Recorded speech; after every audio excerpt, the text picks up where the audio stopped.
Somewhere in a quiet little Florida town near the coast, two guys in official-looking uniforms stroll up to a house and ring the bell.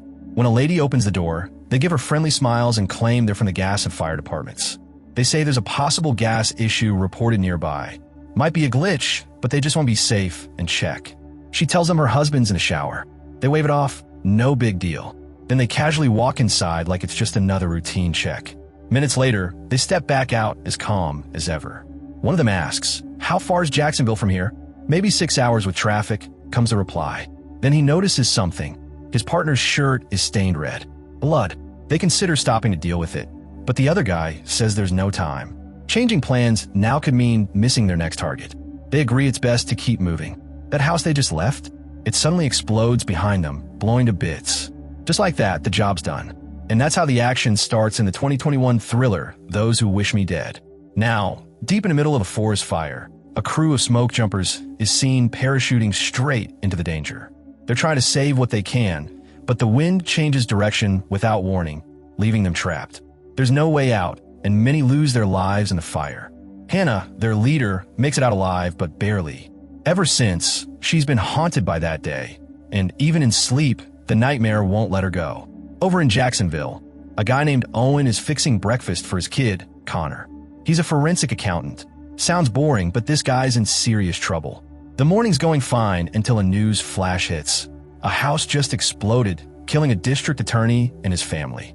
But Owen's no fool. He doesn't believe the gas leak story. That DA, he was Owen's boss, which means Owen could be next.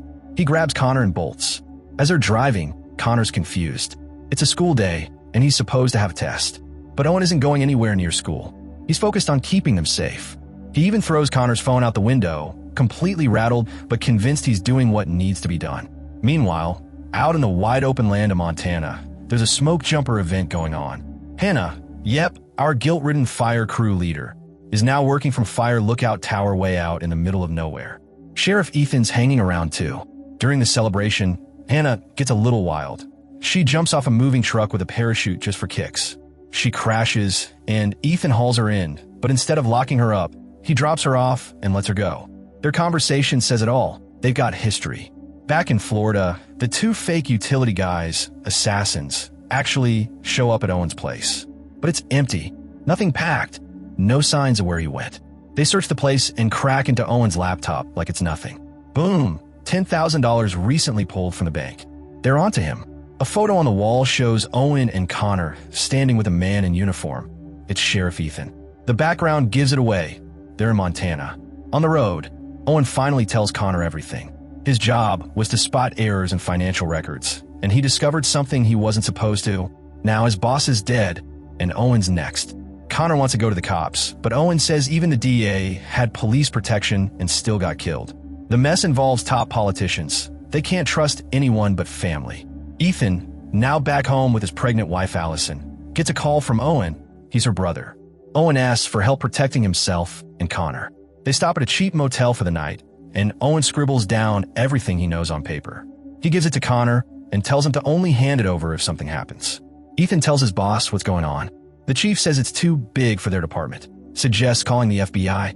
Meanwhile, Hannah's back at her fire lookout, chatting with a friend on the radio, finally admitting the guilt that's eating at her. That forest fire didn't just take team members, it also killed 3 kids. She blames herself for misjudging the wind. Then a storm rolls in. She's climbing down the tower when lightning hits, knocking her out cold. Owen and Connor keep moving, unaware the hitmen are close by. Jack and Patrick, the assassins, are scanning license plates, ready to strike. Eventually, they find them. Patrick opens fire while Owen and Connor are still driving. Owen tells his son to duck as bullets fly. Jack joins in, and the car crashes downhill. Owen's hit. Bleeding, Owen hands Connor the envelope and tells him to follow the creek. It'll lead to a river, and rivers lead to towns. Then, to protect his son, he starts the car again, drawing the killers away. It works. Jack and Patrick find him and finish him off. Connor watches from hiding, completely frozen. A woman driving by sees the crash. She steps out to help, but Jack shoots her too and quietly hides her car. Ethan, driving nearby, finds the scene. He spots the wreck and calls it in. Jack and Patrick hear the call. Only 2 bodies were found, which means the kid got away. Their boss, Arthur calls, and from their faces, it's not good news. Back in the forest, Hannah wakes up hurting and sees a kid wandering. It's Connor. She follows him, catches up after a short chase. He doesn't trust her at first, but eventually listens. She tells him her miles from town, but she has a radio. He's not looking for cops. He wants this story to go public. She gets it. He decides to stick with her. Meanwhile, Jack and Patrick meet Arthur, who already knows Connor's alive. If that boy talks to the media, they're all screwed. Arthur doesn't care how. He wants the job finished. No excuses this time. To stay ahead of the local authorities, Jack and Patrick switch into fake FBI gear. Jack then grabs a bunch of road flares, lights them up, and tosses them deep into the woods. Not long after, thick smoke begins curling into the sky. From a distance, Ethan sees it and knows something's off. Back at the lookout, Hannah pulls Connor inside, hoping to get a signal on the radio, but nothing. The earlier lightning strike had fried the entire system. They're cut off. With no way to call anyone, their only shot now is to hike out on foot. Hannah asks Connor if they should wait until daylight. That's when he finally starts to open up. He's nervous, shaken, not sure if he can really trust her. "You running from something?" she asks. "Yeah," he replies. "Anyone else with you?" "Nope, just me now." He tells her that his dad had warned him. If anything went wrong, he needed to find someone he could count on. "Can I trust you?" he asks. Hannah doesn't hesitate. "Yeah, you can." Then he pulls out the envelope his dad had handed him. Hannah reads the contents, and the reality of what Owen was caught up in hits her hard. This wasn't just a mix-up, it was serious. No more waiting. She tells Connor they're heading out right now. Meanwhile, Jack and Patrick, dressed as feds, knock on Ethan's front door. Allison answers, and she immediately senses something's off. She tries to keep them outside, but they barge in anyway. They realize she's pregnant. Jack questions her roughly, and she calmly tells them she's expecting a baby girl in a few months. Then he grabs a fireplace poker, red hot, and threatens her, demanding to know where Connor is. Allison lies, says Ethan has the boy, and offers to call him. On the phone with Ethan, she slips in a coded warning, but Jack catches on and points his gun at her. Quick thinking, she grabs a can of spray and blasts the fireplace flame into a fireball. It works. She gets out with a rifle and runs off into the woods. Not long after, Ethan returns home with another officer. But before they can even step inside, the sheriff is shot dead from afar. Ethan rushes in and runs straight into Jack and Patrick. They beat him down and lie, saying they've already captured Allison. To protect her, Ethan agrees to help them find Connor. In the forest, Hannah and Connor are making their way through a clearing. The sky grows darker, lightning lighting it up again. A bolt hits close and knocks Hannah down, but she shakes it off and pushes forward. Later, they stop near a campfire to rest. There, Hannah finally tells him about the fire she couldn't stop, the one that still haunts her, and the lives she couldn't save. Connor listens and shares something too. His mom passed from cancer. He knows what it's like to feel helpless. Their break is short-lived. As they move forward, they realize the fire has already taken over their path. It's too risky to keep going. They turn back to the one place they know, Hannah's tower. Allison, still on her own, returns to the house just long enough to grab a shotgun and a horse. Then she rides off to find Ethan. Ethan, meanwhile, is being dragged through the trees by Jack and Patrick. They want him to lead them to Connor. At a creek, Ethan spots a small footprint, fresh. He tries to hide it, but Patrick notices. It confirms the kid's still alive. Ethan tries to fight back, but they're ready. They force him at gunpoint to lead the way toward the tower. Up ahead, Hannah and Connor see 3 people heading toward them.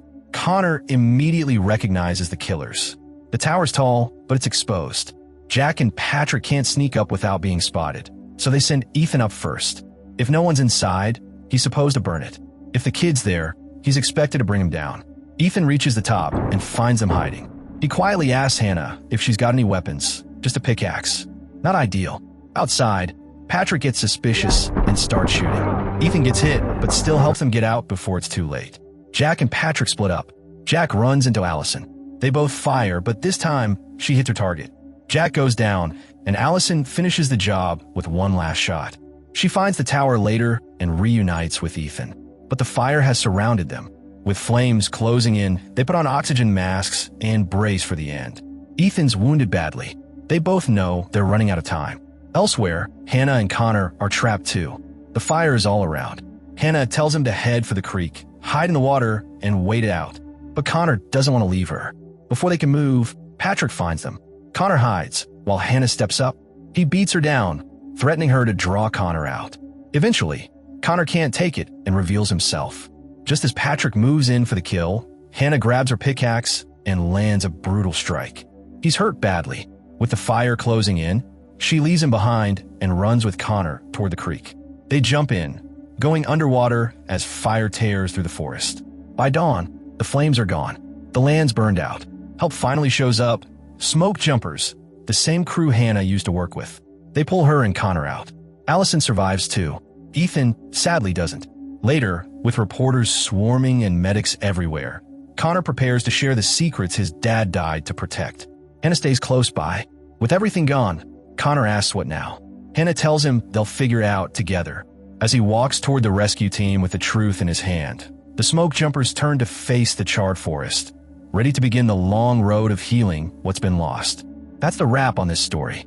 If you enjoyed it, make sure to subscribe and stick around for more gripping movie breakdowns. Catch you in the next one.